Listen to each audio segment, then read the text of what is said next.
क्यों करा जाता है पूर्णिमा का व्रत? पूर्णिमा का व्रत करने का कारण क्या है बताइए?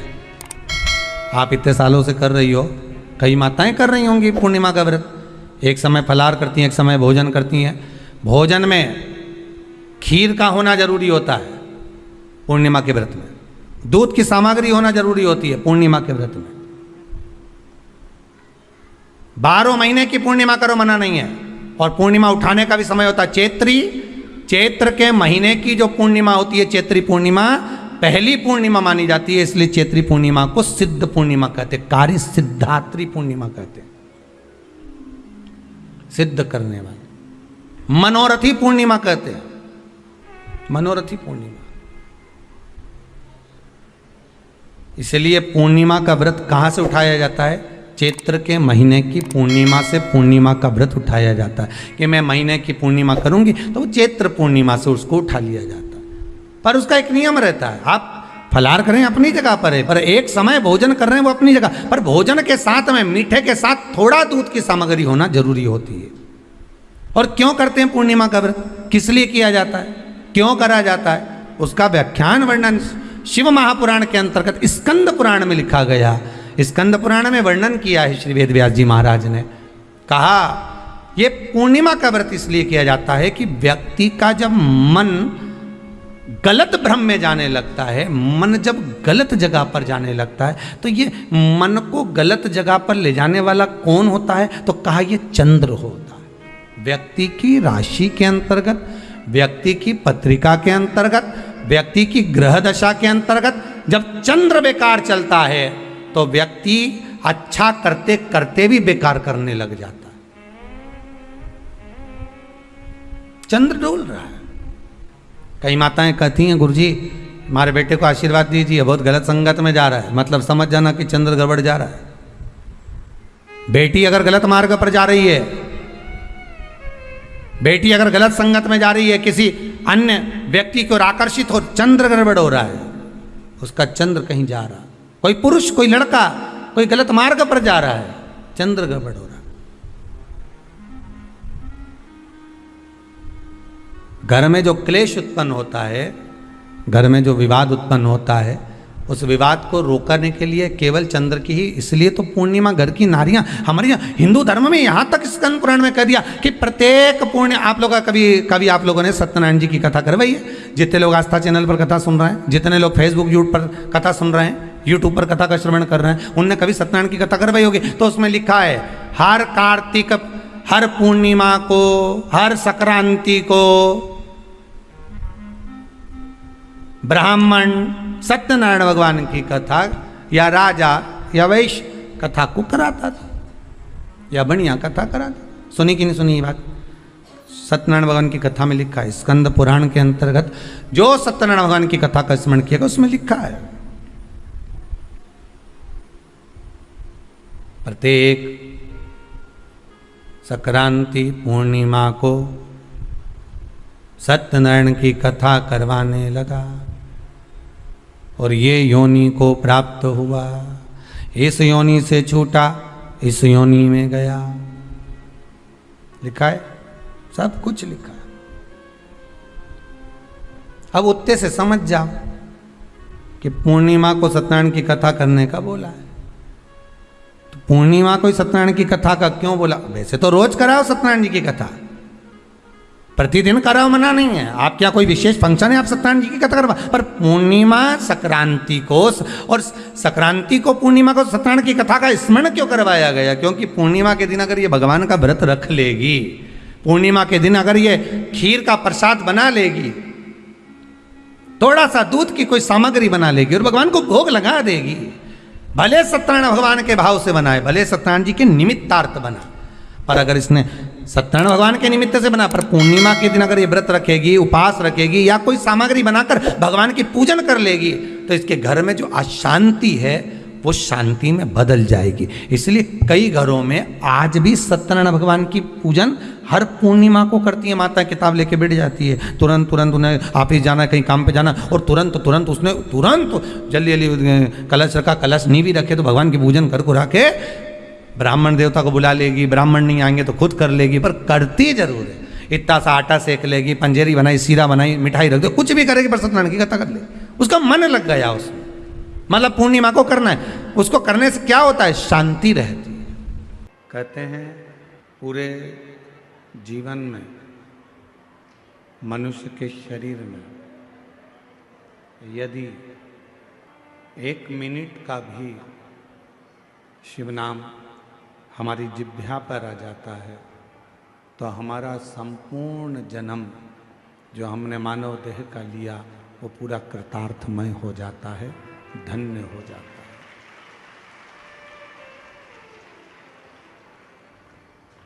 एक मनुष्य ऐसा है जो पैसे वाले को ढूंढता है।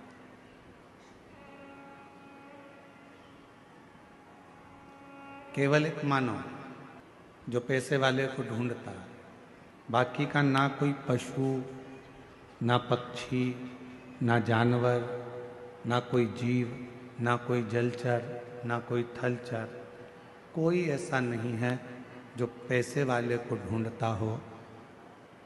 पशु भी ढूंढेगा तो प्यार करने वाले को ढूंढेगा, पक्षी भी ढूंढेगा तो प्यार करने वाले को ढूंढेगा, जानवर भी अगर ढूंढेगा तो प्यार करने वाले को ढूंढेगा।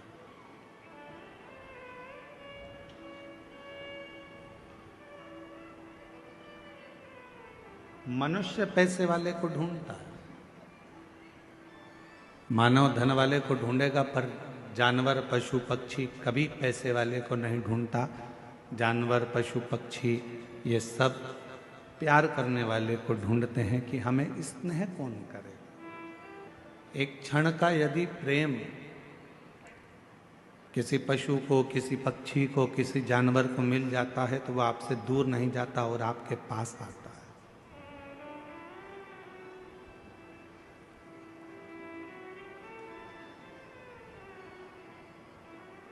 वो आपसे दूर जाने का प्रयास ही नहीं करेगा। आप खुद प्रैक्टिकल कर कर देख सकते हो कि जब हम किसी जीव को स्नेह करते हैं, प्यार करते हैं, प्रेम करते हैं, कोई छोटा सा कुत्ता भी है, श्वान है, पक्षी है, पशु है, हम उसको थोड़ा सा प्रेम देते हैं और वो पशु, वो पक्षी, वो जीव, वो जानवर हमारे करीब में आता चले जाता, पास में आता जाता। बिल्ली का बच्चा देखो तो बिल्ली के बच्चे को प्रेम कर लो, थोड़ा सा हाथ फेर दो, थोड़ा सा स्नेह कर लो तो बिल्ली का बच्चा हमारे पास में आएगा, फिर वो हमको ढूंढता रहेगा। श्वान को देखो, कुत्ता को, तो कुत्ता को भी आप थोड़ा सा प्यार कर लीजिए, वो श्वान, वो कुत्ता भी हमारे पास में आता जाए। क्या चाहिए इनको? केवल प्रेम, केवल प्यार, केवल स्नेह, केवल तुम्हारा समर्पण, केवल तुम्हारा स्नेह उस जीव को चाहिए, उस पशु को चाहिए, उस पक्षी को चाहिए, केवल प्रेम।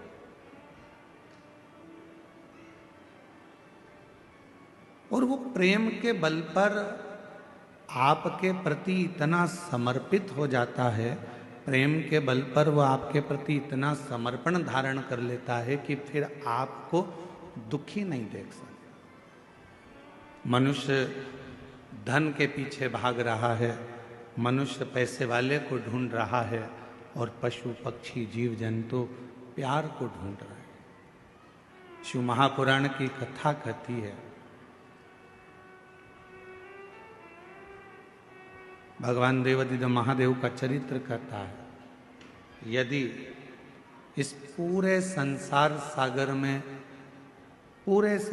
सागर में यदि प्रेम के बल पर अगर प्रेम मिल रहा है तो समझ लेना कि तुम जिंदगी के सबसे ज्यादा किस्मत वाले व्यक्ति हो जिसको प्रेम के बदले में प्रेम मिल रहा है। आज के जमाने में लोगों ने पैसे से प्रेम को तोल लिया।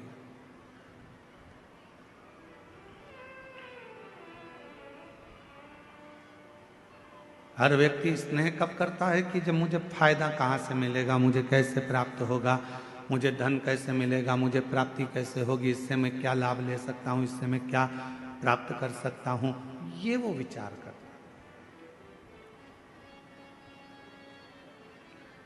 पर मैंने तेरे ही भरोसे बाबा, तेरे ही भरोसे हवा बिच उड़ती जावांगी बाबा, डोर हत्तो छड़ी नाम कटी जावांगी। भोले मैं तेरी पतंग, शंभू मैं तेरी पतंग। शिव पुराण की कथा कर रही है, भगवान शंकर का चरित्र कर रहा है कि शिव जी का ना कोई दुश्मन है, भगवान शंकर का ना कोई द्रोही है, शंकर भगवान का ना कोई दुश्मन, ना कोई द्रोही, ना कोई घात करने वाला, ना कोई परेशान करने वाला, शंकर के सब प्रेम है। इंद्र के दुश्मन बहुत सारे मिल जाते हैं, देवताओं के बहुत दुश्मन मिल जाते हैं, पर मेरे भोले बाबा का कोई दुश्मन, मेरे शंकर भगवान का कोई द्रोही नहीं। कारण क्या है? 33 कोटि देवता में केवल एक देवता ऐसे हैं, वो देव अधिदेव महादेव ऐसे हैं जो पशु से भी प्रेम करते हैं, पक्षी से भी प्रेम करते हैं, जीव जंतु से भी प्रेम करते हैं, भूतों से भी प्रेम करते हैं, प्रेतों से भी प्रेम करते हैं, और चाहे वो डाकनी हो, पिशाचनी हो, भूत हो, चुड़ैल हो, कोई भी हो, मेरे शिव को मतलब नहीं है कि ये क्या है, मेरे भोले बाबा को मतलब नहीं है कि ये कौन है, मेरे भोले बाबा को तो केवल यह मालूम है कि ये मेरा है, मैंने संसार में जन्म दिया है। अगर ये संसार सागर में पैदा हुआ है, अगर ये संसार सागर में जन्म लिया है, अगर ये संसार सागर में आया है, तो ये मेरा अपना, ये मेरा है।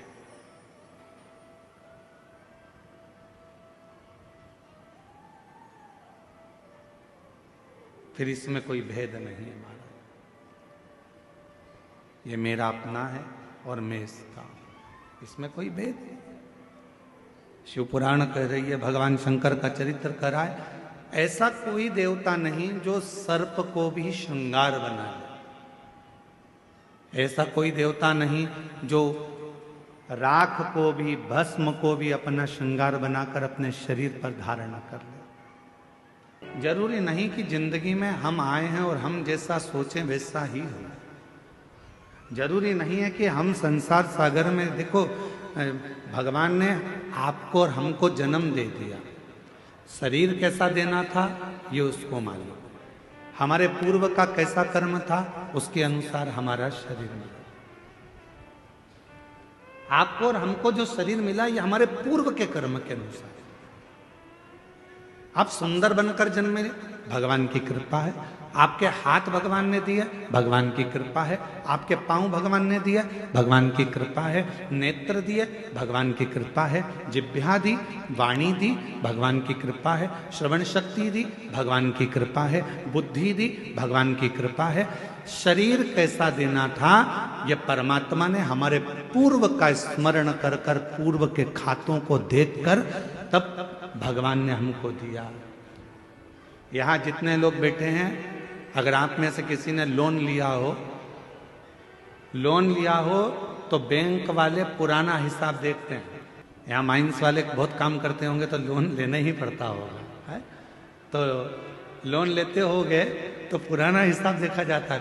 पहले लिया था, जमा करा कि नहीं करा, इतना पैसा लिया था, उस बैंक से उठाया था, भले तुम दूसरी बैंक से लो लोन, पर वो पूरी बैंक को टटोली जाती है कि इसने पैसा जमा करा कि नहीं करा, इसने जमा किया कि नहीं किया। बस जैसे बैंक का लोन देने वाला पुराना हिसाब देखता है, उसी तरह हमको जन्म देने वाला भी हमारा पुराना हिसाब देखता है। पुराना हिसाब क्या करा संसार सागर में जाकर, किसी भूखे को भोजन कराया, प्यासे को पानी पिलाया, भगवान का मंत्र जाप किया, नाम जाप किया, किसी को सहायता प्रदान करी, किसी को शिक्षा प्रदान करी, किसी को चिकित्सा प्रदान करी। वो पुराना हिसाब देखता है और पुराना हिसाब देखने के बाद हमारा शरीर देता है। हमारे शरीर में कोई भी थोड़ी सी भी कमी रखता है, समझ लेना हमारा पूर्व का दिया हुआ है। महाराज कुछ हमने श्रेष्ठ ना करा हो, श्रेष्ठ ना।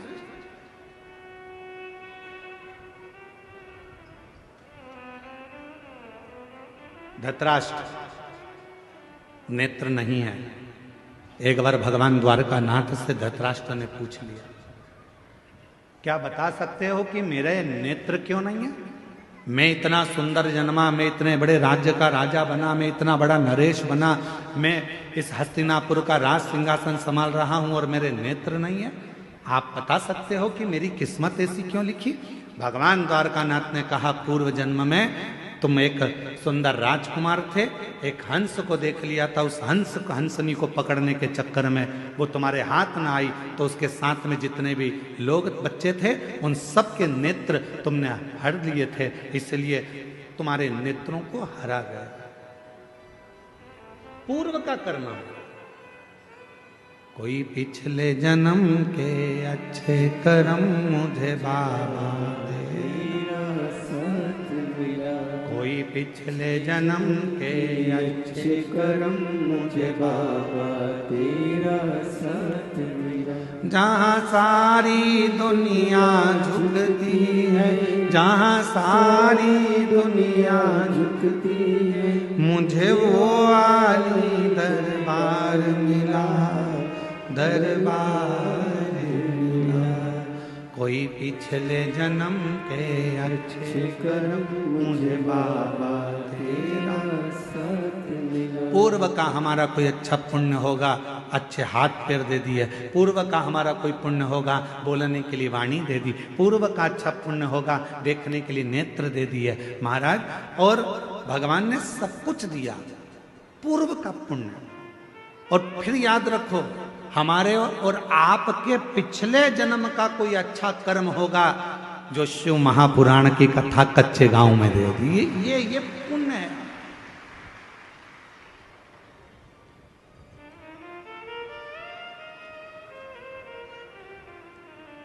यहां से जाने के बाद भगवान को धन्यवाद देना, तूने बड़ी कृपा करी, हमारे गांव के पास में कथा करवा दी, मैं जाके कथा सुन ली, तूने बड़ी कृपा करी, मेरे दोनों पांव अच्छे चलकर गई, तूने बड़ी कृपा करी, गाड़ी से पहुंच गई, तूने बड़ी कृपा करी, बैठने की जगह भी दे दी, तूने बड़ी कृपा करी, कथा सुनने के लिए कान भी अच्छे दिए। एक आध गड़बड़ हो जाता तो फिर ध्यान लगा कर सुनना पड़ता।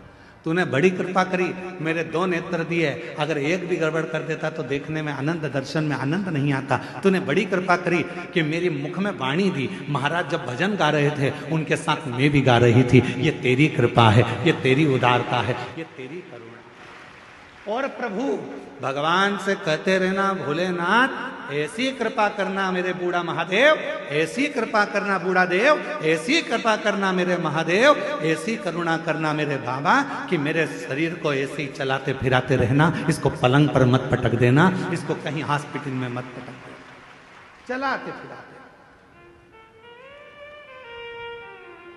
पूर्व का कर्म है हमारा।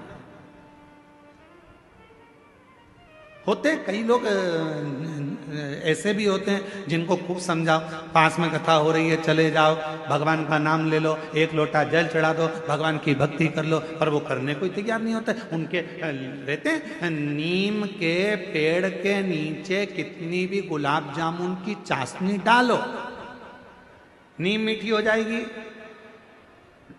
बोलो तो नहीं। नीम के पेड़ के नीचे कितनी भी तुम एक काम करो, जलेबी का घोल डाल दो, मीठी होगी? चल जान दो। अच्छा, करेले के पेड़ के नीचे, करेले के पौधे के नीचे, करेले की बेल के नीचे आप गुलाब जामुन की चाशनी डालो, रसगुल्ले की चाशनी डालो, क्योंकि वो रसगुल्ला खाने के बाद उसका पानी तो काम आता ही नहीं है। तो एक काम करें अपन कि करेले की बेल के नीचे डाल देते हैं तो करेला मीठा हो जाएगा। हो जाएगा? करेला करेला ही रहेगा, नीम नीम ही रहेगी। उसको चाहे तुम की कितनी भी गुलाब जामुन की चाशनी डाल लो, चाहे तुम गुड़ डाल लो, शक्कर डाल लो, तुम्हारी मर्जी पड़ जाए जो डाल लो, पर वो नीम नीम रहेगी, कड़वी की कड़वी रहेगी, करेला कड़वा की कड़वा ही रहेगा। उसी तरह अपने गांव में, अपने नगर में, अपने शहर में, अपने मोहल्ले में, अपनी कॉलोनी में, अपने घर में, अपने परिवार में कोई ना कोई एकाध व्यक्ति नीम और करेले जैसा होता ही है। उसको कितना ही समझा लो, कितना ही समझाओ, कितना ही कह लो उसको, वो सुनता ही नहीं, समझता ही नहीं। अब कोई कहे कि गुरुजी वो तो हाँ हमारा रिश्तेदार है, हम तो उसको इतना कहते हैं, फिर भी वो भगवान की बुराई करता है, फिर भी शंकर जी की बुराई करता है, फिर भी एक लोटा जल की बुराई करता है। गुरुजी हमारे यहाँ वो आए थे इतने बड़े संत महात्मा, वो भी शिव जी की बुराई कर दिए, वो भी इनने भी ऐसा कर। तो कोई कितना ही समझाए, पर वो नीम नीम रहती है, वो करेला करेला ही रहता है, उसको नहीं समझ में। महाराज उसने शरीर दिया कितना अच्छा, उसको साधु का। उसने जन्म दिया अच्छे घर में, अच्छे परिवार में, अच्छे कुल में, ये उसकी कृपा। और उसने मौका दिया भक्ति को करने का, भजन को करने का, ये उसकी कृपा।